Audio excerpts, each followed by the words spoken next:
நான் சொல்கிறேன், இந்த லொரிக்குள்ளே இருக்கிற பாத்திரம் இருக்குதானே, பாத்திரத்தில் தண்ணி இருக்கும். சரியா? நான் இப்போ ஓப்பன் ஆகி ஒரு பாத்திரம் எப்படி இப்படி தானே போகுது.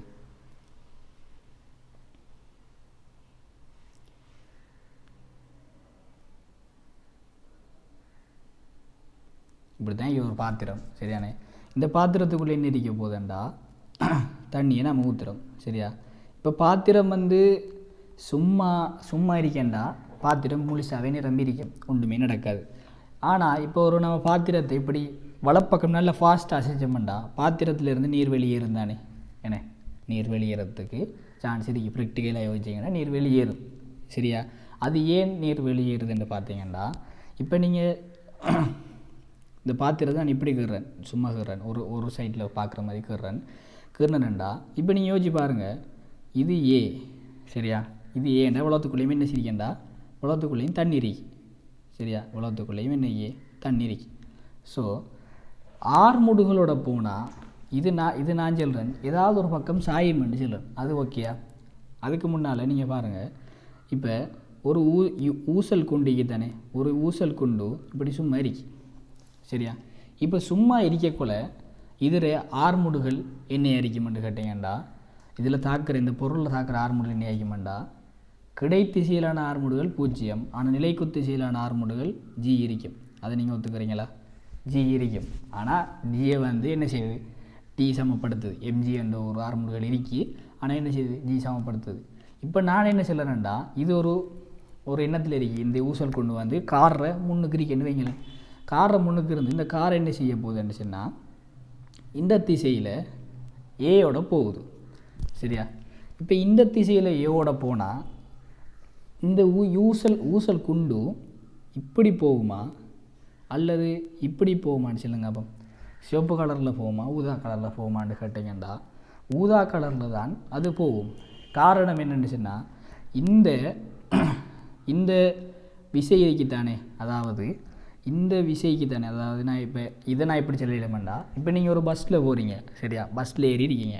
பஸ் இப்போ என்ன செய்கிறானண்டா, பிரேக் அடித்து நிப்பாட்டி போடுவோம், இருந்து போடுவோம். ஃபஸ்ட்டு ஸ்டார்ட் எடுக்காண்டு வைங்க. ஸ்டார்ட் எடுத்தாரான்னு சொன்னால் நீங்கள் என்ன செய்வீங்கண்டா, பின்னுக்கு போவீங்க. விளங்குதா? ஸ்டார்ட் எடுத்தாராண்டா பின்னுக்கு போவீங்க. அதாவது ஸ்டார்ட் எடுத்து கொஞ்சம் மூவ் ஆகிறான், ஃபஸ்ட்டு ஸ்டார்ட் பண்ணி மூவ் ஆகிறான்டா நீங்கள் பின்னுக்கு போவீங்க. அதுக்கான காரணம் என்ன இருக்குமென்னு சொன்னால், அந்த பஸ்ஸுக்கு நீங்கள் என்ன செய்வீங்க, பஸ்ஸுக்கு அவன் இன்ஜினால் ஒரு எஃப்ஐ கொடுக்கான், ஒரு ஆறுமுடுகளை கொடுக்கான், ஸ்டார்ட் பண்ணி எடுக்கான். அந்த ஆறுமுடுகள் உங்களுக்கு என்ன செய்யுது, எதிர் திசையில் போகுது. அந்த ஆறுமுடுகளெல்லாம் உங்களுக்கு எதிர் திசையில் போகுது. அப்போ நான் சொல்கிறேன், ஆறுமுடுகள் இப்படி இருக்குன்னு சொன்னால் குற்றிட ஆறுமுடுகள் இப்படி இருக்கும். சரியா? அந்த குற்றியில் அந்த போல் ஊசல் கொண்டு உணர்றதுக்கு தானே, அந்த ஊசல் கொண்டு உணர்றது இங்கேள திசையில் இருக்கும். அப்போ இப்போ இருக்கிற ஆறுமுடுகள் இதில் என்னென்று கேட்டிங்கன்னு சொன்னால், ஜி நிலை குத்தாரிக்கும். ஆனால் இது என்ன இருக்கும், இது கிடையா ஏ இருக்கும். அப்போ இது ரெண்டுக்குமான விளைவுள் தான் இப்போ இருக்கிற ஆறுமுடுகள் இதில். சரிதானே? இப்போ இருக்கிற ஆறுமுடுகள் இது. அப்போ அதனால தான் இஞ்சால திசையில் இருக்கிற ஆறுமுடுகள் இப்படி இடத்துல தான் என்ன செய்யுது, இஞ்சால திசையில் இது வருது. இஞ்சால திசையில் வந்ததெல்லாம் இப்படி வருது. அதே மாதிரி இதுக்கும் என்ன செய்யும்னு சொன்னால், அதே தத்துவம் தான் இதுலேயும். இது ஆறுமுடுகள் இப்படி இருக்குன்னு சொன்னால், ஆரம்பத்தில் தண்ணிக்கு ஜி மட்டும்தான் இப்படி இருந்திருக்கும். சரியா? இந்த தண்ணிக்கு ஜி மட்டும்தான் இப்படி இருந்திருக்கும். இப்போ இது ஆறுமுடுகளை போகிறதால இன்னொரு ஏ இப்படி இஞ்சலை வாங்கிக்கும். ஒவ்வொரு மூலக்கூறுக்கும் என்ன செய்யுமெண்டா, ஏ இப்படி வரும். அப்போ எல்லாமே எப்படி எங்கே முற்படுமென்று சொன்னால், இந்த திசையில் எங்கே முற்படும். இப்போ நீங்கள் சும்மா யோசிச்சு பாருங்கள், இந்த திசையில் எங்கே முற்படுமென்று சொன்னால் இவ்வளோ தெரிக்கிற எல்லாமே என்ன செஞ்சிடும். அப்போ இங்கே போகிறதுக்கு சான்ஸ் இருக்கு. இங்கே எத்தனைக்கேக்குள்ள இங்கேருந்து வெளியேறதுக்கு சான்ஸ் இருக்கு தானே. சரியா? அப்போ நான் சொல்கிறேன் இது ஆறுமுடுகளுக்கு கழிச்சிட்டேன். அப்போ இங்கே இருக்கிற இதெல்லாம் என்ன செய்யும்னு சொன்னால் இங்கே வர பார்க்கும். அப்போ இங்கே வர பார்க்கல அந்த கனவுளவு காணாதானே. அப்போ இது வெளியேற பார்க்கும். சரியா?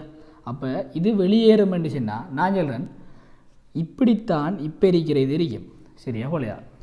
இப்போ இருக்கிற தண்ணி இவ்வளவு தான் இருக்கும். இப்போ இருக்கிற தண்ணி நான் ரெட்டால் வரைகிறேன். இப்போ இருக்கிற தண்ணி இவ்வளவு தான் இருக்கும். அது விளங்குதா? இப்போ இருக்கிற தண்ணி இவ்வளவு தான் இருக்கும். சரிதானே? ஸோ நான் என்ன சொல்ல வாரேன் என்றால், கடைசியாக இதில் முடிவு என்னென்னு சொன்னால், ஒரு வண்டியில் சரிதானே? ஒரு ஒரு வண்டியில் நாம் வந்து என்ன செய்யலாமண்டா, ஒரு இதை வச்சுட்டு தண்ணி ஏற்றி போனோம்னு சொன்னால் 6 மூடுகள் ஒரு ஏயோட போகுதுன்னு சொன்னால் 6 மூடுகளோட போகுதுன்னு சொன்னால் அது இப்படி சாயும். சரியா? அதே இது அமர்முடுகள், அதாவது வேகத்தை குறைச்சிட்டு போகுதுன்னு சொன்னால் இப்படி சாயும். சரியா? இதான் இதில் கன்க்ளூஷன். ஸோ இந்த கேள்வியிலையும் அதே மாதிரி 6 மூடுகள் அமர்முடுகள்னு 2 கேஸ் இருக்கு. நான் இப்போ என்ன சொல்கிறேன்னு சொன்னால் 6 மூடுகளை மட்டும் கதைக்கேன், 6 மூடுகளோட கதைக்க போகிறேன் இப்போ. சரியா? இதெல்லாம் பெருசாக வரைகிறேன். ஸோ என்ன செய்ய போகுதுன்னா இப்படி வரப்போகுது. ஸோ எனக்கு தெரியும் இப்படித்தான் ஜி இருக்கு, இப்படித்தான் அதில் ஏறிக்கி, ஒவ்வொரு மூலக்கூறையுமே ஏறிக்கி. சரிதானே? இப்போ இதுதான் என்ன விளைவில் நம்ம கண்டுபிடிக்கலாம். பட் நமக்கு தேவையில்லை அந்த விளைவு. அப்போ நாம் என்ன செய்வோம்டா, டீட்டாவை பற்றி யோசிப்போம். சரியா? இப்போ இது ஒவ்வொரு மூலக்கூறும் அனுபவிக்கிறது அனுபவிக்கிற 6 மூடுகள். அப்போ நான் இந்த விடத்தை வைக்கிற மூலக்கூறு பற்றி கதைக்கணும். சரியா? இந்த வைக்கிற மூலக்கூறு வந்து இப்படித்தான் அதில் விளைவில் இருக்கும், இப்படி ஏ இருக்கும், இப்படி ஜி இருக்கும். சரியா? இப்படி ஏ இருக்கும், இப்படி ஜி இருக்கும்.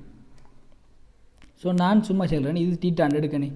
இது டீட்டான் எடுத்தேன்டா நமக்கு தெரியும் இது 90 - டீட்டா, இது ரெண்டும் 90 என்றதால் இது டீட்டான் நம்ம எழுதலாம். சரியா? அப்போ அது டீட்டான்னு சொன்னால் இந்த டீட்டா தானே டீட்டாண்டா. இந்த இதிலிருந்து டான் டீட்டா என்ன சொல்லலாம் யோசிச்சு பாருங்க. அப்போ டான் டீட்டா ஈக்குவல் எதிர்பக்கம் என்ன அறிக்க போகுது, ஏ தான் தணிக்க போகுது, A/G. சரியா? A/G. அப்போ இது ஒரு முடிவு, டான் டீட்டா வந்து A/G. இப்போ இதிலிருந்து நாம் என்ன சொல்லலாமண்டா, இப்போ டான் டீட்டா A/G நம்ம கண்டுபிடிச்சி தானே. இப்போ திரும்ப அதே இதை வரைகிறேன். டான் டீட்டா A/G என்று சொன்னால் இது டீட்டா. சரியானே? நமக்கு தெரியும் இது எத்தனை மீட்டர் என்று தெரியும், 2 மீட்டர் என்று தெரியும். பக்க நீளம் 2 மீட்டர்னு தந்திக்காங்க. ஸோ ஒரு பக்கத்தில் நீளம் வந்து 2 மீட்டர். நம்ம இப்போ கண்டுபிடிக்க வேண்டியது இந்த மொத்த என்னது, மொத்த கனவளவு. அந்த மொத்த கனவளவு கண்டுபிடிக்கிறது குறுக்குவெட்டு பரப்பு கண்டுபிடிச்சிடலாம். நம்ம குறுக்குவெட்டு பரப்பு இப்படியே கண்டுபிடிச்சிடலாம். சரியானே? குறுக்குவெட்டு பரப்பு 4. அப்போ எல்லா இடையிலையும் 4 இருக்கு. இப்போ இந்த உயரத்தை கண்டுபிடிச்ச வேண்டாம், ஒரு பக்கத்தில் உயரத்தை கண்டுபிடிச்ச வேண்டுச்சுன்னா என்ன செய்ய போகுது, நமக்கு என்ன ஆன்சர் ரெண்டு விட வந்துடும். சரியானே? இப்போ நான் சொல்கிறேன் இது 2 மீட்டர்னு நமக்கு தெரியும். சரியா? இப்போ எனக்கு சொல்லுங்க, அப்போ இந்த பரப்பும், அதாவது நான் கருப்பால் டார்க் பண்ணுற பரப்பும் சிவப்பால் டார்க் பண்ணுற பரப்பும் சமனாகத்தானே இருக்கும். ஏனெண்டா சமைச்சது தானே. ஸோ சமனாக தான் இருக்க போகுது. அதனால் நான் என்ன செய்கிறேன்டா, இது ரெண்டும் சமனாக இருக்கிறதால நான் என்ன செய்கிறேன்டா, இந்த கோட்டுக்கு பதிலாக நடுவில் ஒரு கோடை வரைகிறேன். இப்போ நடுவில் ஒரு கோடை வரைஞ்சினேன்னு சொன்னால் எனக்கு தெரியும் இதுக்குள்ளே தண்ணி இருக்கி. சரியானே? இஞ்சல பக்கம் அந்த பச்சை இது குறிக்காததில் தண்ணி இல்லை, அப்படி தானே, இதுக்குள்ளே தண்ணி இருக்கி. அப்போ நான் என்ன செய்கிறேன், நமக்கு தெரியும் நடுவில் கோடு வரைஞ்சினேன்டா இந்த 2 முக்கோணியும் ஒருங்கு செய்யும். அப்படி தானே? இந்த 2 முக்கோணியும் ஒருங்கு செய்யும். அப்போ இங்கே இருக்கிற தண்ணியை நான் என்ன யோசிக்கலாமண்டா, இங்கே இருக்கிற மாதிரி யோசிக்கலாம். சரியா?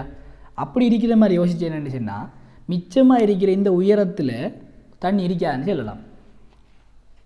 சரியா? தண்ணியே இருக்காதுன்னு சொல்லலாம். ஸோ நாம் இப்போ இருக்கிறது வந்து இவ்வளோதான் இருக்கும், இதுக்கு மேலே இருக்கிறதுல தண்ணியே இருக்காதுன்னு நான் சொல்லலாம். சரியா? ஓகே தானே? சரி, அப்போ இந்த இடத்துல இருந்து நான் என்ன சொல்லலாமண்டா, இப்போ இதுக்கு பிறகு நான் என்னத்தை காய்க்கலாமண்டா, இப்படி 2 கோடி இருக்கி, இப்படி தான் இருக்கி, இது நடு ஏன்னா இது டீட்டா, இது டீட்டா ஆண்டா, இதுவும் டீட்டா தானே, ஒத்த கோணம்.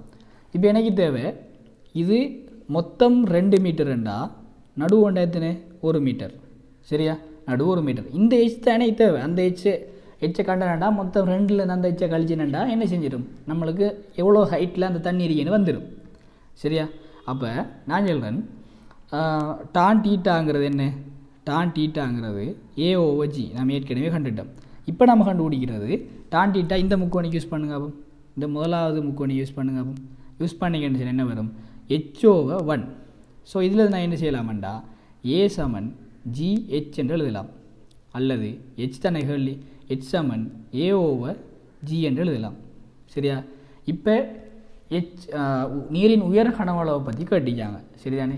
நீரின் உயர் கனவளவை பற்றி கேட்டால் 6 மூடுகள் உயர்வாக இருக்கிற டைமில் தான் என்ன செய்யும், 6 மூடுகள் உயர்வாக இருக்கிற டைமில் தான் H உயர்வாக இருக்கும். ஸோ H கூடிய இருந்துச்சுன்னு சொன்னால் நமக்கு என்ன வரும், உயர் கனவளவு நம்ம பெறலாம். ஸோ நாம் என்ன செய்கிறோம்டா அந்த அப்போ ஆர்முடில் கண்டுபிடிக்க ட்ரை பண்ணுறேன். ஆர்முடில் எதுலேருந்து கண்டுபிடிக்கலாம்? இதுலேருந்து கண்டுபிடிக்கணும். இந்த இடத்துல ஒரு ஆர்முடுகள், அதாவது இந்த இடத்துல ஒரு ஆர்முடுகள், இந்த இடத்துல ஒரு ஆர்முடுகள், இந்த இடத்துல அமர்முடுகள். அது கண்டுபிடிக்க தெரியும் தானே. வேக மாற்றத்தின் கீழ் நேரம். இப்போ இது முதலாவது, இது ரெண்டாவது, இது மூணாவது. சரியா? முதலாவதில் வேக மாற்றம் என்ன வரப்போகுது? முதலாவதில் வேக மாற்றம் என்ன வரப்போகுதுண்டா ஆர்முடுகள் வந்து முதலாவதில் 2/20 வரப்போகுது. அப்போ தசம் 1. சரியா? அதே மாதிரி ரெண்டாவதில் என்ன வரப்போகுது? ரெண்டாவதில் உங்களுக்கு நல்லா பார்த்தா வழங்கும். இது ஒரு சரிவகம் அருகி. அப்போ நீங்கள் இந்த முக்கோணிக்கு மட்டும்தான் எடுக்கணும். சரிதானே? அந்த முக்கோணிக்கு எடுத்தீங்கன்னா A2ங்கிறது என்ன வருமெண்டா 8லேருந்து 2 போனால் 6, 6/30. அப்போ 1/5 தசம் 2 வரும். இது ரெண்டும் ஆர்முடுகள். இது ரெண்டும் ஆர்முடில் இது கூடிய அறிக்கைன்னு சொன்னால் இதான் கூடிய அறிக்கை. அப்போ இது ரெண்டையும் வெட்டிடலாம். அடுத்தது பார்ப்போம் என்னது அமர்முடுகளை பார்ப்போம். அமர்முடுகள் என்ன இருக்க போகுது? A3. அமர்முடுகள் வந்து இந்த முக்கோணி. சரியானே? இந்த முக்கோணி எடுத்தீங்கன்னா 200 220 சொல்லியே கேள்வி இருந்தால் கேள்வியை பாருங்கள், கொஞ்சம் அலங்கோலம் அறிக்கை. ஸோ மொத்தம் வந்து 8, கீழே வந்து 20. ஸோ 8/20 என்ன வரப்போகுது? 4ஆல் பிரித்தா 2/5 தசம் 4. அப்போ மொத்தமாக எது கூடன்னு பார்த்தீங்கன்னா இதுதான் கூட. அப்போ நான் ஆர்முடுகளுக்கு செஞ்சது இப்போ அமர்முடுகளுக்கு வருது. அது ஒரு பிரச்சனையும் இல்லை. இங்கால சாஞ்சது இப்போ இங்கால சாந்தியும், அவ்வளோதான். சரியா? அப்போ இதிலிருந்து A என்ன வருது? தசம் 4 வருது. அப்போ இதிலிருந்து நாம் என்ன செய்யலாம்டா எச்சை கண்டுபிடிக்கலாம். தசம் 4/10. சரியா? தசம் 4/10 எத்தனை? 0.04. ஸோ 0.04 இது இருக்குன்னு சொன்னால் சரியானே? அப்போ மொத்தம் 2 மீட்டர். அதிலிருந்து 0.04 போயிடுச்சுன்னா என்ன வரப்போகுது? 1.96 மீட்டரை ஐய போகுது. அப்போ நமக்கு தேவை கனவளவு. குறுக்கட்டு பரப்பு வந்து அதாவது கீழ் அடிப்பரப்பு வந்து 2x2. ஸோ அது எத்தனை? 4 மீட்டர் வர்க்கம். அதோட சேர்த்து ஹைட் எத்தனை? அதாவது உயரம் எத்தனை? 1.96. அப்போ மொத்த கனவளவு என்ன அறிக்குமாண்டா 1.96 தர 4 அறிக்கும். இது விளங்கிட்டா?